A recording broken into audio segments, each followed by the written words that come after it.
어떻게 해야 될까? 이거를 망했어. 망했어. 망했어. 안녕하세요. 띠아서울입니다. 오늘은 어두운 얘기를 하러 어두운 곳에 나와 있습니다. 저번 영상에서는 카페를 창업하고 초반 모습에 대해서 말씀을 드렸었는데요. 성공한 카페는 어떤 디테일을 갖고 있는지 말씀드리겠다고 했는데, 그 전에 또 재밌는 게 남의 망한 얘기 아니겠습니까? 제가 저번 영상에서 3년 정도를 거의 바닥에서 기었다고 했는데, 그때 제가 전략적으로 어떤 판단 미스를 했는지 좀 돌이켜서 생각을 해봤는데, 크게는 한 3가지 정도가 생각이 나더라고요. 지금 돌아보면 왜 그랬을까 하는 것들이 정말 많은데, 그런 것들 몇 가지 여러분들께 풀어서 말씀을 드리려고 해요. 저희 인트로 영상 보신 분들은 아시겠지만 띠앗은 직장인 상권에 위치를 해 있습니다. 그래서 혹시 뭐 인스타 상권이나 아니면 거주지 상권, 그리고 또 저희는 개인 카페이기 때문에 프랜차이즈, 이렇게 저희 상황과 맞지 않는 곳이나 아니면 형태로 카페를 운영하시는 분들은 제가 하는 말이 100% 맞지는 않을 수 있습니다. 그래서 그런 분들은 큰 틀에서만 따라와 주시고, 저희처럼 직장인 상권 그리고 또 개인 카페를 운영하시는 분들에게는 도움이 되는 말이 될 것 같습니다. 저희가 지금 하고 있는 직장인 상권 자체에 대한 영상도 또 준비하고 있으니까요, 많이 기대해 주세요. 제가 제일 먼저 생각나는, 진짜 실제로 최근까지도 좀 많이 실수를 했던 부분은 바로 이 메뉴에 대한 이야기입니다. 제가 메뉴 개발을 정말 열심히 했어요. 왜냐면 장사가 잘 안 되고 있으니까 5만 가지 생각이 다 들잖아요. 그리고 어떤 날은 어떤 손님이 찾아와서 초코라떼가 먹고 싶다고 했는데, 저희 카페에는 그 당시에 초코라떼가 없었거든요. 그래서 하면서 나간단 말이죠. 그런 것들 보면서 한 명이 아쉬운데 초코라떼가 없어서 나가는구나. 그래서 초코라떼를 출시해요. 그리고 저희 카페에 한 달에 한 번 들어올까 말까 한 메뉴가 있는데, 그 메뉴만 먹는 손님도 있었어요. 근데 그 손님이 이 메뉴가 없어지면 안 올까 봐 두려워서 그 메뉴를 못 빼고 있는 거예요. 그 손님만 찾는데도 말이죠. 지금은 제가 메뉴 개발을 여전히 열심히 하지만 시즌별로 하나씩을 내놓고 있어요. 그러니까 뭔가 맨날 오시는 단골분들이 지겨워하지 않기 위해서 새로운 메뉴를 던지는 그런 느낌인데, 예전에 장사가 안 될 때는 그냥 계속 신메뉴를 내놓는 거예요. 어제 내고 내일 내고 내일 모레 또 내고, 이런 식으로 메뉴에 대한 집착이 좀 심했습니다. 그 이유는 아까 말씀드렸던 것처럼 가뜩이나 손님이 없는데 메뉴 때문에 우리를 안 오는 게 아닌가 하는 것에 그냥 매몰되어 버리는 거죠. 근데 저희는 아까 설명을 드렸듯이 개인 카페이자 직장인 상권에 위치한 카페란 말이죠. 그렇기 때문에 일단 직장인 상권의 특징을 제가 알았어야 되는데, 제가 유튜브를 보고 공부하고, 그리고 어디서 막 이 음료가 핫하다고 해서 가서 비슷하게 제가 만들어서 이거다 해서 출시를 하고, 그런 과정들이 좀 있었어요. 근데 지금 현재 직장인 상권에 계신 사장님들도 공감하시겠지만, 직장인들은 그런 뭔가 유행에 따라가는 걸 원하지 않습니다. 왜냐면 이미 직장에 나와 있는 것 자체가 그렇게 기분이 좋지 않거든요. 이미 짜증이 난 상태인데 거기서 내가 토요일 일요일 날 데이트를 하거나 아니면 놀러 환기를 하러 나갔을 때 그 마음가짐과는 다르다는 거예요. 근데 제가 그거를 이해하지 못하고 계속 유튜브에서 이런 식으로 하면 음료가 정말 맛있지 않을까요? 하는 것들, 뭐 고구마 치즈 라떼 이런 거 만들어 먹어보니까 너무 맛있는 거죠. 그러니까 그거를 출시하고 반응이 오길 기다렸는데 거의 팔리지 않는, 뭐 이런 식의 상황들이 좀 반복됐던 것 같아요. 여러분들도 그런 생각 하지 않나요? 왜 메뉴를 좀 줄이지, 왜 줄이지 못하고 계속해서 메뉴를 늘려만 가는 걸까? 저도 그 카페를 하기 전에 정말 몰랐거든요. 근데 실제 하고 보니까 이게 정말 너무 불안한 거예요. 너무 압박감이 느껴지고, 지금 저 손님이 우리 카페엔 없는 음료를 옆에로 계속 찾으러 가는 듯한 느낌이 들어요. 사실 문제는 그게 아닌데. 그러니까 자꾸 메뉴에 손을 대게 되는 거죠. 그리고 더 중요한 건 메뉴 개발을 하면서 제가 뭔가를 열심히 하잖아요. 그러니까 나 스스로도 너무 그게 만족스럽고, 난 뭔가 열심히 하는 사람이 된 것 같이 막 뭔가를 열심히 하는 사람인 것처럼 보인단 말이죠. 백종원이 요즘에 좀 상황이 안 좋지만 메뉴를 무작정 빼라는 건 잘못됐지만 어느 정도 메뉴 개수를 줄이라고 계속해서 말했었는데, 그게 저는 맞다고 생각을 해요. 근데 그 사장님들도 그렇고 과거에 저도 그렇고 왜 못 빼느냐, 이거 빼면 그거 먹으러 오는 손님 하나를 잃을까 봐 못 빼는 거란 말이에요. 어쨌든 제가 그러면서 그 당시에는 음료가 막 90개까지도 늘어난 적이 있었어요. 그러니까 뭐 이건 재고 관리도 안 돼, 이 음료 마시러 띠앗에 가야겠다, 이런 것도 안 돼. 근데 그때는 그런 거를 생각하지 못했다는 게 참 안타깝다는 거죠. 저희가 나중에 또 하나의 영상으로 저희 시그니처 라인업을 한번 찍어서 올려드릴 건데, 그 시그니처 음료들로만 한 달에 뭐 500잔, 600잔 이렇게 나가게 되고, 그러다 보니까 점점 더 그게 더 입소문을 불러서 저희 카페를 흥하게 만들고, 혹시 3, 40개밖에 없는 우리 음료 중에 마실 게 없잖아요. 그러면 원래 옛날에는 나갈 거라고 생각을 했잖아요. 근데 그렇지가 않고 그 중에 또 인기 있는 메뉴를 먹어본단 말이죠. 어쨌든 얘기를 정리하면, 메뉴를 무작정 늘리는 건 저희 카페에 2번, 3번 올 손님을 계속해서 놓치게 되는 과정이다.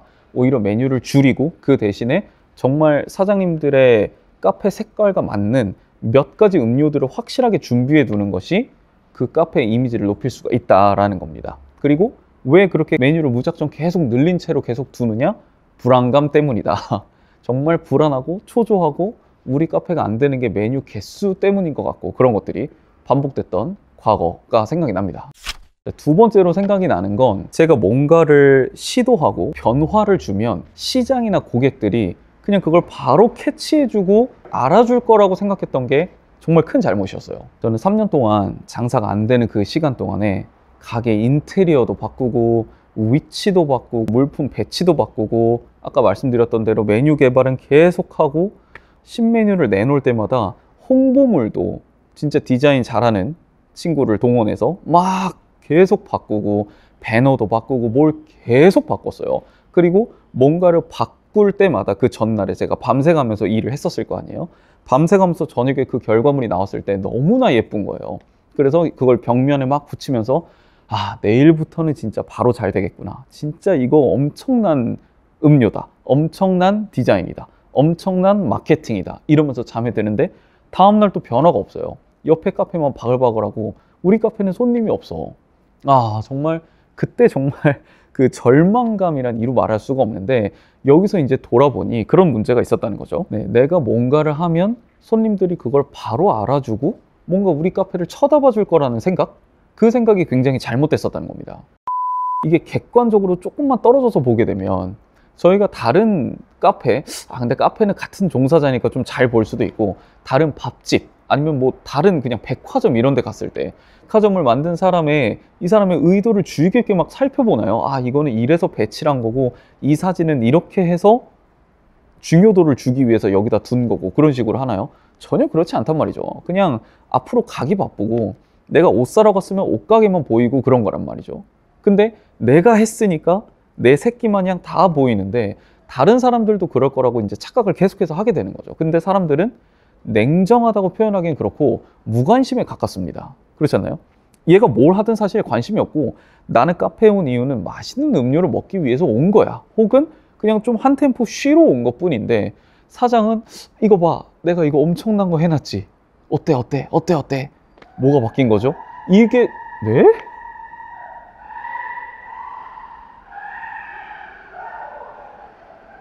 망했어. 어쨌든 그렇기 때문에 무슨 말을 하려고 그랬더라.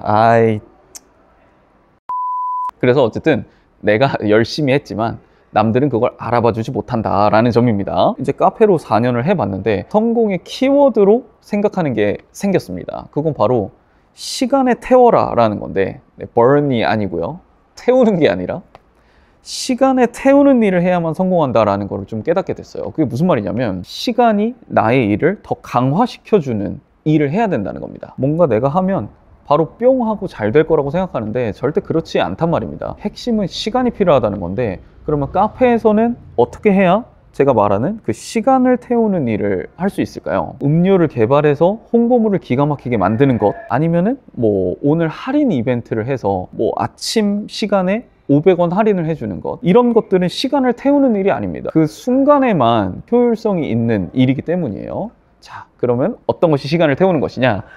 요거는 사실 진짜 이 영상 다음에 성공하는 카페 디테일 부분에서 좀 설명을 드리려고 했는데, 자, 제가 그 한 가지만 여기서 살짝 풀어보겠습니다. 저희는 기본 적립률이 7%를 주고 있어요.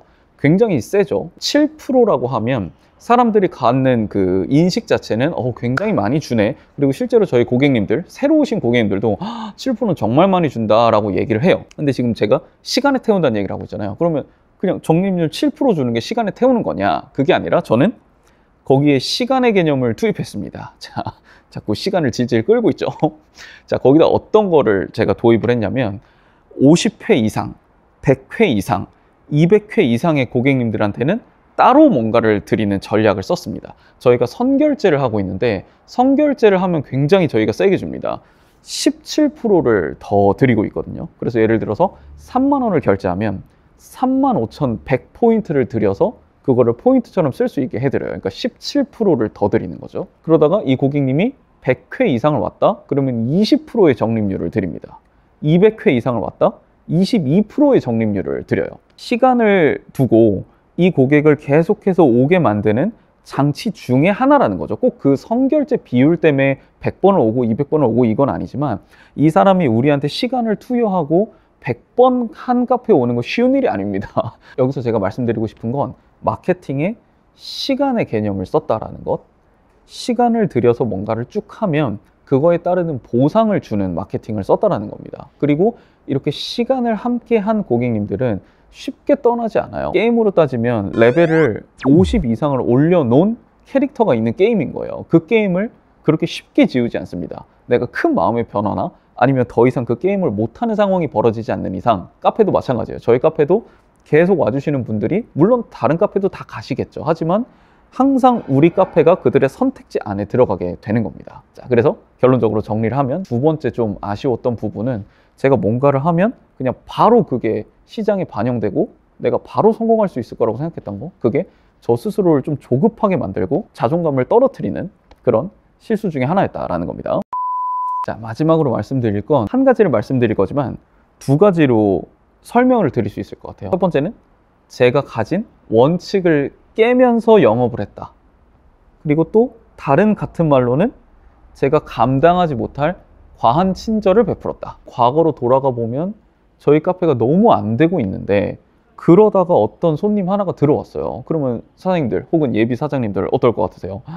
너무 감사하고 이 사람한테 막 모든 걸 다 해주고 싶고 이 사람이 두 번, 세 번 우리 카페에 오도록 과한 친절을 베풀게 된단 말이죠. 근데 그 과한 친절은 결국 본인에게 엄청난 스트레스로 다가오게 돼요. 왜냐하면 본인의 원칙을 깬다는 얘기와 같거든요. 자, 그게 무슨 말이냐면 저희 같은 경우에는 테이블이 2인도 있고 이제 되게 큰 테이블도 마련이 돼 있는데 장사가 안 될 때는 어차피 사람이 없는데 한 명이 들어와도 그냥 그 넓은 테이블에 앉겠다고 하시는 거죠. 근데 사실 원칙은 거기는 2인 이상이 앉아야 되는 테이블인데 사람이 없으니까, 그리고 또 오셨으니까 얼마나 감사해요. 그러니까 아, 그럼요 앉으세요 이렇게 되는 거예요. 근데 그 사람이 그날 한 번 오면 괜찮은데 앞으로도 계속 오게 된단 말이죠. 왜냐면 나한테 친절하고 음료 맛도 나쁘지 않고 하니까요. 그러면 그 사람이 올 때마다 내 원칙을 깨는 행동을 하는 거예요. 근데 생각해보면 그 고객님은 잘못한 게 없어요. 내가 만약에 저희는 그쪽은 안 되시고 이쪽에 앉으셔야 됩니다 라고 한다면 그 고객님도 거기 순응하시거나 아니면은 그게 싫으면 다시 저희 카페에 오지 않으시겠죠. 근데 그 손님을 놓치고 싶지 않은 마음에 원칙을 깨면서 과한 친절을 베풀었단 말이죠. 근데 그게 화살이 전부 사장님들한테 돌아갈 겁니다. 사장님들이 A라는 원칙을 갖고 계신다면 그 원칙을 깨지 않으셨으면 좋겠어요. 아무리 장사가 안 되시더라도 그 원칙을 계속해서 고수하고 있을 때 어떤 상황이 펼쳐지냐면 한 분이 저는 그럼 나갈래요 했을 때 안타까웠지만 조금 있다가 4명의 손님들이 들어와서 그 자리를 채워줄 겁니다. 그 사람들을 내 원칙으로 걸러내고 나면 내 원칙에 맞는 우리 카페를 더 붐업시켜줄 사람들이 금방 찾아온다는 걸 믿고 꼭 원칙을 지키셔야 됩니다. 제가 무인 카페도 하고 있잖아요. 무인 카페도 똑같이 초반에는 좀 운영에 어려움을 겪었었는데 그 당시에 아무래도 24시 하는 무인 카페다 보니까 배달원 분들이 새벽에 와서 되게 앉아있는 경우가 많았어요. 근데 그 사람들이 막 담배 막 뒤에서 피고 막 그 담배 쩐내가 나니까 다른 손님들은 못 들어오고 그런 상황이 있었는데 그 고객님들이 커피는 막 계속 뽑아 먹었거든요. 그래가지고 그래, 이 사람도 고객이고 나 안 그래도 장사 안 되는데 이 사람들이 이렇게 뽑아주는 게 어디냐 하면서 그거를 외면했죠, 제 원칙을. 근데 어쩌다가 이제 좀 불미스러운 일이 좀 있어서 그 사람들 더 이상 오지 말라고 쫓아내고 오히려 저녁 시간에 제가 문을 닫아버렸거든요. 만약에 그렇게 하면 나쁜 평판이 나서 제 무인 카페가 더 안 됐어야 되는 거잖아요. 근데 그 다음에 어떻게 됐냐면 점점 공부하는 학생들이 한두 명씩 오기 시작하더니 조용한 무인 카페라고 소문이 나면서 지금은 정말 계속해서 그 무인 카페가 가득 차 있는데 누구 하나 소란스러운 사람이 없고 공부를 하거나 아니면 뭐 자기 개발하는 대학생분들도 어른분들도 계시고요. 그런 식으로 무인 카페가 자리를 잡아버렸습니다. 저는 그 변화의 과정을 지켜보면서 이게 연예인들도 그런 얘기들 가끔 하잖아요. 모두가 자기를 좋아할 수 없다고. 이 카페나 인생도 마찬가지인 겁니다. 모두가 날 좋아할 수 없고 내 카페를 다 좋아할 수가 없어요. 누군가는 내 카페를 싫어할 수밖에 없는데 그 싫어하는 사람들도 끌어들이려고 하다 보니까 원칙이 무너지고 과한 친절을 하게 되는 겁니다. 그래서 사장님들 다시 한번 말씀드리지만 본인만의 원칙을 꼭 세우세요. 인테리어를 예쁘게 하고 음료를 얼마에 팔고 바리스타 어떤 그 추출의 기술 그런 거보다도 현실에서는 사장님의 원칙을 지키는 그 하나가 그럼 모든 것들을 상쇄할 만큼의 성공을 가져다 줄 수 있습니다. 자, 어쨌든 요 영상을 위해서 제가 과거를 쭉 이제 돌아보면서 참 그런 생각을 많이 했어요. 아, 그때 왜 그랬을까? 지금은 안 그러는데 그때 왜 그랬을까 하면서 이렇게 생각을 해보니까 결국은 제가 이 카페 하는 거에 정말 진심이었고 이 망해가는 카페를 어떻게든 살리고 싶었던 마음이 있었던 거예요. 그러니까 그 마음 하나만큼은 진심이었던 거죠. 그래서 음료 개발도 손님 응대도 모든 걸 카페 운영도 정말 진심으로 했습니다. 그래서 혹시 현재 어려운 상황의 카페 사장님들도 이런 걸 모르는 제3자는 야, 좀 더 노력해, 메뉴 개발이라도 해봐, 나가서 뭐라도 해봐, 이런 식의 얘기들을 할 수 있지만 저는 진심으로 뭔가 사장님들이 하고 계시다는 걸 알기 때문에 그런 말을 하고 싶지는 않다는 겁니다. 하지만 그 진심으로 한다고 해서 반드시 모든 게 다 잘 되는 건 아니거든요. 그 진심이 제대로 된 방향성을 만나야 그게 성공할 수가 있는 겁니다. 자, 이제 우울한 얘기는 여기까지 하고, 자, 제가 이제 그 우울했던 시기를 벗어나서 조금씩 카페를 살려냈던, 성공시켰던 디테일들에 대해서 말씀을 드리려고 해요. 근데 정말 별거 아닙니다. 아까 살짝 설명드렸던 적립률을 방문 횟수에 따라 조정하는 것, 사실 누구나 생각할 수 있는 거죠. 근데 그 안에 들어있는 제 생각과 디테일을 함께 설명드리면 좀 다르실 겁니다. 성공의 디테일들을 한번 풀어보겠습니다. 저기서 이제 여러 가지 샬롯 소팅을 해볼게. 망했어. 망했어. 백덤블링 할 줄 몰라요? 그런 것 좀 해줘야 되는 거 아니에요?